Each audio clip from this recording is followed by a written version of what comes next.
Purvanchal university ఇది కేవలం university కాదు, మీ సక్సెస్ స్టోరీకి చిరునామా. అండ్ మీ సినిమాల విషయానికి వస్తే నేను ఇంకోటి అబ్జర్వ్ చేసింది ఏంటంటే ఆర్టిస్టులు అంటే ఆ కాంటెంపరరీగా ఉండే ఆర్టిస్టులు చాలా తక్కువ కనిపిస్తారు మీ సినిమాల్లో. హ్మ్. ఒక యూనిక్నెస్ ఉంటుంది ఆ కాస్టింగ్లో. చాలా మందికి మీరు ఇండస్ట్రీకి పరిచయం చేశారు. మీ ఫస్ట్ సినిమాలోనే చాలా మంది పరిచయం అయ్యారు. సో తర్వాత సినిమాల్లో కూడా. And how to you pick artist? అది ఆహ్, నేనొకటి నమ్ముతానండి.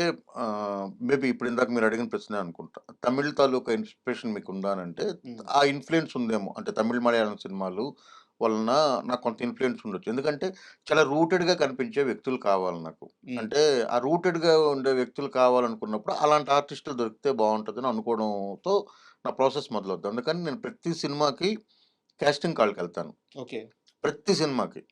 ప్రతి సినిమా నేను సినిమా స్టార్ట్ చేస్తున్నాను అనగానే ఫస్ట్ నా ఇన్‌స్టా పేజీలో, ఇన్‌స్టా స్టోరీలో నేను కాస్టింగ్ కాల్ ఏస్తాను. సో, ఫస్ట్ ప్రొఫైల్స్ తీసుకుంటాను. ప్రొఫైల్ తీసుకొని అందులో నా క్యారెక్టర్ సెట్ నాకు తెలుస్తాయి కాబట్టి అందులో ఎవరెవరు పనికొస్తారో వాళ్ళందరిని సార్ట్ ఔట్ చేస్తాను. తర్వాత వాళ్ళని పిలుస్తాను. వాళ్ళ యాక్టింగ్ ఎబిలిటీ చూస్తాను. ఆ క్యారెక్టర్‌ని వాళ్ళు 5% చేస్తే చాలు. మిగతా 95% నేను చేయించుకోగలనని నాకు నమ్మకం ఉంటది. ఆ 5% వాళ్ళు అంటే కామన్ సెన్స్ ఉందా లేదా అని చూస్తాను. కామన్ సెన్స్ అంటే acting common sense. Common sense అంటే వాళ్ళ తాలూకా common sense. Correct. Acting common sense ఉందా లేదా అని చూస్తాను. అంటే ఓవర్ డూ చేయకుండా ఎంత కావాలో అంతే చేయగలగడం. ఏం చెప్తే దాన్ని వాళ్ళు ఓన్ చేసుకొని చేయగలడం. అలాంటి కామన్ సెన్స్ ఉంది. ఉంటే చాలు. మిగతా 95% నేను చేయించుకోగలనని నమ్ముతాను. సో, అలాంటి వాళ్ళని పిక్ చేసుకుంటాను. పిక్ చేసుకొని తర్వాత ఫస్ట్ ప్రయారిటీ తెలుగు వాళ్ళకే ఇస్తాను. తెలుగు యాక్టర్స్‌కే చూస్తాను. అది లేనప్పుడు ఇంకెవరైనా చూడండి. తెలుగు వాళ్ళకే చూస్తాను. ఎందుకంటే నాకు ఈ విషయంలో 'కోట శ్రీనివాసరావు' గారు చెప్పింది ఎందుకో లోపల నాటుకుపోయింది. అదేంటో నాకు కూడా తెలీదు. అంటే నేనేమి పరభాషకి పరభాష నటులకి వ్యతిరేకమని కాదు. అంటే మనలోనే చాలామంది ఉంటారు కదా! విపరీతమైన ఆర్టిస్టులున్నారు మనకి. విపరీతమైన టెక్నీషియన్స్ ఉన్నారు. వాళ్ళతోనే ఎళ్ళొచ్చు కదా! అన్న దీని మీద ఒకటి అడుగుతాను. ఇప్పుడు మీరు చెప్పిన సమాధానంలో నాకు 2 క్వెషన్స్ ఉన్నాయి. ఫస్ట్ ఆఫ్ ఆల్ వచ్చేసి మీరు ఆర్టిస్ట్‌లు చాలా మందికి కొత్త వారికి అవకాశం ఇచ్చారు. ఇంకోటి కూడా ఎగ్జాంపుల్ చెప్పాలంటే 'పుష్ప' సినిమాలో పలాస నుంచి ఎళ్ళిన చాలా మంది ఆర్టిస్టులు 8, 10 మంది అది ఆర్టిస్టులు. సుకుమార్ గారు ఆ! 'పలాస' సినిమాని రఘుగారి స్టూడియోలోనే సుకుమార్ గారికి చూపించాం. హ్మ్. సుకుమార్ గారు, సూర్యప్రతాప్ గారు, వేమారెడ్డి గారని అవును. సుకుమార్ గారి ఫ్రెండ్ ఉంటారు. అవును. ఆయన వాళ్ళ ముగ్గురొచ్చి నేను చాలా రోజులు సుకుమార్ గారిని వేధిస్తే ఆయన చాలా బిజీగా ఉన్నారు ఆ టైంలో. ఒకరోజొచ్చి రాత్రి 10కో ఎంతకో వచ్చి చూసారాయన. మిడ్‌నైట్ 1 అయింది. 1:00కి ఆయన గట్టిగా కౌగిలించుకొని అందులో ఒక పాటుంది. ఆయన చెప్పిందే. "ఆ పాట తీసేసేయి" అని చెప్పారు. హ్మ్. 'ఓ సొగసరి' అని ఒక పాటుంటది. బాలసుబ్రహ్మణ్యం గారు పాడిన పాట. ఆ పాట తీసేసేయి అది ఎమోషన్‌ని కట్ చేస్తుందంటే నేను రెండో ఆలోచన లేకుండా తీసేసానది. ఓకే. అసలేం ఆలోచించలేదు ఆయన చెప్పారని ఇంకా. సో, ఆ పాట తీసేసాను. ఆ ఎమోషను అక్కడ టక్కన కట్ అవుతుంది. అది ఎళ్ళిపోవాలి. మధ్యలో పాటలోకి రావద్దని చెప్పారనమాట. సో, అప్పుడు చేసి ఆ మర్నాడు ఆయనే అడిగారు నాకు. 'జగదీష్' నంబరు అందులో ఆ అమ్మాయి 'శృతి' ఆహ్, 'టెక్కల పద్మగా' చేసిన ఆ! అమ్మాయి. 'శృతి' నంబరు. తర్వాత 'షణ్ముఖ్' నంబరు. 'విజయరామరాజు' నంబర్ ఇవన్నీ. 'షణ్ముఖ్' అందులో చేసాడు గదా! 'అజయ్ ఘోష్' గారి పెద్ద తమ్ముడు హ్మ్. అవును. సినిమాలో. హ్మ్. మంచి పేరు. అతని పేరు జక్కారెడ్డి అనుకుంటా. హ్మ్. జక్కారెడ్డి. ఎక్కాలి. జక్కారెడ్డి క్యారెక్టర్ చేస్తున్నప్పుడు. సో, అతనే పలాసలో ఆ కాళికా వేషం వేసినప్పుడు. అవును. సో, అలా తర్వాత 'రాజశేఖర్' అని ఒక అబ్బాయి ఉంటాడు. పలాసలో ఉన్న అబ్బాయి. అతనిది 'పవన్ సంతోష్' ఉంది. చాలా మంది అంటే నంబర్‌లు ఇక్కడ అప్పుడిచ్చాను. కేవలం 'పలాస' అనే గాదు, లేకుంటే 'పుష్ప' అనే గాదు. చాలా మంది ఆర్టిస్టులు మీ దగ్గర నుంచి ఎళ్ళినోళ్ళు.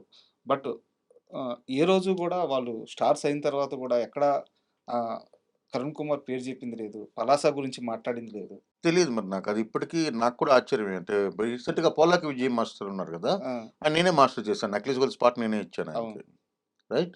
ఆయనకి ఫోను చేసి కూడా అడిగాను. మీరు చాలా దగ్గరలో మాట్లాడుతున్నారు గదా! ఇప్పుడేమి ఎవరో ఎవరికి లైఫ్‌లిచ్చారు అలాంటివన్నీ కాదు. హ్మ్. 'పలాస'ని అసలెందుకు ఒక మంచి సినిమాని ఇప్పుడు 'పలాస' ఆల్‌మోస్ట్ ఒక 60, 70% తెలుసండి. మిగతా ఒక 30% తెలీదు. నేను ఈ మధ్యన కలిసిన ఒక ముగ్గురు, నలుగురు హీరోల్లో చూడలేదు దాన్ని. హ్మ్. ఎందుకంటే మళ్ళీ ఇది వేరే సబ్జెక్ట్. హీరోలు అసలు సినిమాలు చూడరు. చాలా హ్మ్. వరకు సినిమాలు చూడట్లేదని నాకర్థం. వాళ్ళకున్న బిజీ షెడ్యూల్స్‌లోనో, వాళ్ళ దీంట్లోనో అంటే ఇలాంటి సినిమాలని స్కిప్ చేసేస్తారేమో అని నాకు అనిపించింది. సో, ఇలాంటి సినిమాలనే. ఇలాంటి సినిమాలని. మిగతా సినిమాలు చూస్తారు గదా! ఇప్పుడు పెద్ద సినిమా వచ్చిందన్నప్పుడు చూస్తారు. మీకు ఉదాహరణ చెప్పనా? అంటే పేరు చెప్పను. 'పలాస'ని 'శ్రీదేవి సోడా సెంటర్‌ని' కలిపి ఒక సినిమా తీస్తే అది పెద్ద హిట్ అయింది. అది మీకు తెలిసే ఉండాలి. ఓకే. పెద్ద హిట్ అయింది. బట్ అది ఆ హీరో ఆ సినిమాని చూడలేదని నేను అనుకుంటున్నా. ఎందుకంటే ఆ 2 సినిమాలు చూస్తే నా కథ విన్నప్పుడే ఈ 2 ఆల్రెడీ వచ్చేసిన సినిమాలు కదా! అని చెప్పాలి. ఎందుకంటే సెకండ్ హాఫ్ అంతా 'శ్రీదేవి అవును. చూడసంటారు.' ఫస్ట్ హాఫ్ అంతా 'పలాస' ఉంటది అందులో. ఓకే. 100,00,00,000 సినిమా అది. హ్మ్. సో, ఆహ్, అదే చెప్తున్నా. సో, యాజ్ ఇట్ ఈజ్‌గా ఉంటది మీకు. చాలా క్యారెక్టర్స్ ఉంటాయి. పెద్ద సినిమా అది. హ్మ్. అయితే ఓకే. ఇలా జరిగినప్పుడు మీరడిగిన క్వెషన్ చెప్తున్నాను. 'పోలాకి విజయ మాస్టర్' ఏమో ఎక్కడ మాట్లాడరాయన. ఆయనకదే అడిగాను. హ్మ్. 'పలాస' అని మీరు చెప్పినప్పుడు, ఆ వేదిక మీద మాట్లాడుతున్నప్పుడు అది మీరు చెప్తే నేను మీరు 'కరుణ కుమారు' నాకు పరిచయం చేశాడు అని కాదు. 'నెక్లెస్ గొలుసు' పాటతో మీరు 'మీసాల పిల్ల' గురించి మాట్లాడిన అదే దీన్ని 'నెక్లెస్ గొలుసు' కూడా మీరు అప్లై చేయాలండి అని హ్మ్. నేను చెప్పాను. హ్మ్. లేదండి నేను చెప్తాను కదా! అని ఆయనేదో చెప్పాడు. బట్ ఆయన వెర్షన్ ఆయనది. నాకు సంబంధం లేదు. బట్ నేను చెప్తున్నా. అలాగే చాలామంది యాక్టర్లు ఉంటారు. వాళ్ళు చెప్పరు. అలాగని మనం దాన్నేమి చేయడానికి ఏం లేదు. మనం పోతూ ఉండాలంతే. బట్ ఎప్పుడు ఫీల్ అవ్వలేదా మీరు? ఫీల్ ఎందుకు అవ్వం? అంటే ఫీల్ అవ్వలేదని చెప్తే అది టూ మచ్ హిపోక్రసీ అవుతది. హ్మ్. ఖచ్చితంగా ఫీల్ అవుతాం. ఇప్పుడు ఆహ్, ఒక ఆర్టిస్టు చాలా రోజులు అంటే నాకు సంబంధమే లేదు. నేను సినిమాల్లో లేను. నేను ఏ సినిమా సెట్‌కెళ్ళింది లేదు. ఎవరి దగ్గర పని చేసింది లేదు. అంటే నాకు కాంటాక్ట్స్ లేవు. సో, నేను పలాసకి ఎలా పిక్ చేసుకున్నాను? ఎక్కడో 'లమకాన్‌లో' ఒక డ్రామా చూసినప్పుడు, 'ఫీనిక్స్ ఎరీనాలో' ఒక డ్రామా చూసినప్పుడు, ఎక్కడో ఒక చిన్న షార్ట్ ఫిల్మ్ 'క్యాంప్ శశి' వాళ్ళు చేసిన ఒక సీరీస్ ఉండింది. అప్పుడు వెబ్ సీరీస్ లాంటిది. సో సో, 'నిరుద్యోగ నటులని' అది చూసినప్పుడు వాళ్ళందరిని అందులోంచి నేను పిక్ చేశాను. వాళ్ళని నేను ట్రై చేసి, కాంటాక్ట్ చేసి, నేనే ఎఫర్ట్ తీసుకొని చేశాను. నా డైరెక్షన్ టీమ్ అంతా కూడా కొత్త పిల్లలు. హ్మ్. ఎవ్వరు అప్పుడే బీటెక్‌లు చేసి, ఒకళ్ళిద్దరు ఉద్యోగాలు చేసి సినిమాల్లోకొచ్చారు. మిగతా వాళ్ళు బీటెక్‌లు చేసి డైరెక్ట్‌గా సినిమాల్లోకొచ్చినోళ్ళు. వాళ్ళ ఐదుగురిని తీసుకున్నాం. వాళ్ళకి ఏం తెలీదు. మేము కంప్లీట్‌గా మేము నేర్చుకుంటూ సినిమా తీసినట్టు సో 'పలాస' అనేది. ఓకే. సో, అది మాకు ప్లస్ అయింది. అంటే ఈరోజు అన్ని లోతుపాతులు తెలవడానికి మాకు ఒక అవకాశం వచ్చింది. కానీ ఇప్పుడు ఇలా నేను వెతికి పట్టుకున్నట్లు ఉంటారు గదా! ఇలా వెతికి పట్టుకున్నట్లు కూడా ఎక్కడ ఆ విషయాన్ని ప్రస్తావించరు. ఖచ్చితంగా నొప్పేస్తది. బాధనిపిస్తది. ఖచ్చితంగా బాధనిపిస్తది. సో బాధనిపిస్తది. ఖచ్చితంగా బాధనిపిస్తది. ఎందుకంటే ఇప్పుడు ఆహ్, కొంతమందుంటారు. అంటే లాంగ్ రన్‌లో ఇప్పుడు మీకొక ఎగ్జాంపుల్ చెప్తాను. 'పెద్ద షావుకారు' చేశారు పలాసలో. అవును. జనార్దన్ గారని. ఐడియా ఉందా? ఆయన అవునవును. వైజాగ్‌లో he is an industrialist. So ఒక రియల్టర్ ఆయన. ఆయన ఓకే. ఒక 10, 12 బిల్డింగులు కట్టారు. ఆయనకు 25 ఏళ్లుగా ఒక ఇండస్ట్రీ నడుస్తుంది. ఆయన నెలకొక 40, 50 లక్షలు సంపాదిస్తారు ఆ టైంకే. హ్మ్. హ్మ్. Okay. He is very well of. Okay. First ఆయనకి సినిమా అంటే ఇష్టం. డ్రామా అంటే ఇష్టం. ఆయన నాకు నేను సినిమాల్లో లేని టైంలోనే పరిచయం. ఓకే. అంటే మాదంతా ఒక కామన్ గ్రూప్ ఉండేది నేను వైజాగ్‌లో ఉండేటప్పుడు. మేము రెగ్యులర్‌గా కలుస్తుండేవాళ్ళం. వాళ్ళందరికీ ఆయన కొంచెం ఆయనొస్తే ఒక సరదాగా ఉండేది. ఆయన చాలా సరదాగా మాట్లాడతారు. బావుంటది. అలా పరిచయం. నేనిది రాస్తున్నప్పుడు ఆయనతో చేయిద్దాం అనుకున్నా. ఆయనకి కూడా తెలీదు ఆ విషయం. హ్మ్. అయిన తర్వాత ఆయనకి చెప్పాను. ఆయనకి ఆ క్యారెక్టర్ అంత పెద్ద క్యారెక్టర్ అంత ఎలాగవుద్దని ఆయనకి కూడా తెలీదు. అవును. ఆయన మీకు కాల్ షీట్ అంటే డైరెక్ట్‌గా వైజాగ్ నుండి కారేసుకొని వచ్చేసేవారు. డ్రైవర్‌ని, ఒక అసిస్టెంట్‌ని తీసుకొని వచ్చేవారాయన. హ్మ్. వచ్చి యాక్ట్ చేసి ఎంత టైం అయినా మళ్ళీ రిటర్న్ ఎళ్ళిపోయేవారు. 2 గంటలే గదా! బట్ పలాస డైలాగులు కూడా నుండి. చాలా చెప్పారాయన. అదే చెప్తున్నా. మన ఇంట్లో కత్తుందంటే మనం ఆ! వెళ్లి చూడబో అది. ఎంత ఇంటెన్స్‌గా చెప్పాడంటే సో, నేను యాక్టర్ అనుకుంటున్నాను. ఆయనకసలు తెలీదు. ఆ! ఆ పాత్ర అంత ఇదవుతదనేది కూడా సినిమా తీసేటప్పుడు తెలీదు. ఎందుకంటే ఆయన ఎప్పుడో ఒక వారం రోజులకో, 10 రోజులకో పిలిచేవాళ్ళం.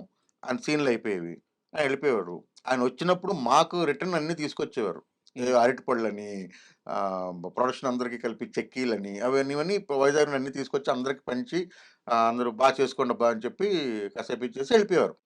ఆయనేదో పిక్నిక్ వచ్చినట్టు సరదాగా వచ్చినట్టు వచ్చెళ్ళిపోతుండేవారు తప్ప, ఆయన కూడా అంత ఊహించలేదు. ఒకసారి ఎడిట్ అయ్యి డబ్బింగ్ చెప్పి అంతాను ఏంటి కరుణ ఇలాగొచ్చింది సినిమా అని ఆయనన్నారు.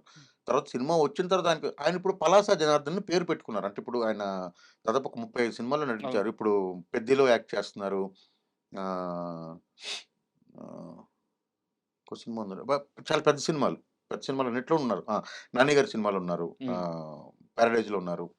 సో, ఆయనొచ్చి చేస్తూ వెళ్తూ ఉన్నారు. బట్ ఆయన హ్మ్, పేరు ఇవ్వడమే టైటిల్స్ కూడా పలాస జనార్దన్ పలాస్. అని పెట్టుకున్నారు. ఆయనకసలు అవసరమే లేదు. హ్మ్. అంటే ఆయన స్టేచర్‌కి అది అవసరం లేదు. ఆయన డీపీ నా ఫోటో ఉంటది. అబ్బా! ఆయన డీపీలో నేను ఆయనతో దిగిన ఫోటో ఉంటది. మొన్న వాళ్ళ అబ్బాయి పెళ్లయింది 4థ్‌న. ఆహ్, ఆ నెల రోజుల పాటు ఆయన ఆహ్, కొడుకు, కోడలు, ఆయన, వాళ్ళ మిసెస్ ఉన్న ఫోటోని పెట్టుకున్నారు. అంతకుముందు నేనొక రెడ్ షర్ట్‌లో ఉంటాను. ఆయన ఒక పూల చొక్కాలో ఉంటారు. మా ఇద్దరి తాలూకు ఫోటోగ్రాఫ్ డీపీ. సో ఇదంతా ఏంటి అంటే అదేమి గ్రాటిట్యూడ్ ఇదని కాదు. అదొక సరదా అంతే. ఒక ఒక ఇది ఉంటది అంతే. ఇప్పుడు నేను మీకు ఇదంతా ఎందుకు చెప్తున్నాను, ఆయనతో నాకేమి ఆర్థిక లావాదేవీలు ఏమి లేవు. ఆయనతో నాకు ఎటువంటి ఇది లేదు. అర్థమవుతుంది సార్. అంటే ఎండ్ ఆఫ్ ద డే ఆ చిన్న గ్రాటిట్యూడ్ అనేది మనం మెయింటైన్ చేయాలి కదా అంటాను నేను. కరెక్ట్. ఎందుకంటే ఆ కష్టపడ్డ వ్యక్తి వాళ్ళ నుంచి అది వచ్చినప్పుడు ఆ ఆనందం కూడా ఎక్స్‌పెక్ట్ చేస్తాడు కదా! అంటే మీరు సినిమా గురించి చెప్పాలి కదా! కరెక్ట్. ఇప్పుడు నేనెప్పుడు వ్యక్తిగతం కోరుకోవట్లా. 'కరుణ కుమార్' అనేది చెప్పొద్దు. అది ఎవరికి ఇక్కడ ఏమి ఇప్పుడు నేను కూడా నా స్వార్థమే కదా! నేనెళ్ళి నువ్వు యాక్ట్ చేస్తే నా సినిమాకి అది ప్లస్ అవుద్ది కాబట్టి మిమ్మల్ని నేను తీసుకున్నాను. బట్ అది మీకు ప్లస్ అయ్యి తద్వారా మీకొక అప్పటిదాకా మీరు స్ట్రగుల్ అవుతున్నారు. మీకు ఒక 10 అవకాశాలు వచ్చినప్పుడు దాన్ని మీరు ఆ సినిమాని ఎందుకు ప్రస్తావించరు అన్నది నా తాలూకా క్వెషన్. కరెక్ట్ క్వెషనే. కరెక్ట్ క్వెషనే. సినిమాని ప్రస్తావించాలి వాలిడ్ కదా! సార్. దాని ద్వారా అంటే ఓకే. ఇతనికి ఈరోజు ఇంత గుర్తింపు వచ్చింది ఆ సినిమా ద్వారా. ఆ సినిమా ఏంటో చూద్దామని కూడా చూడొచ్చు కదా! ఆ అవును. సినిమాని. అవును. అంతే. And for more videos, Please subscribe to iDream. Please subscribe to iDream. Please subscribe iDream. And please subscribe to iDream. For more videos, subscribe to iDream. please like, share, and subscribe to the channel. Congratulations, iDream. Subscribe to iDream.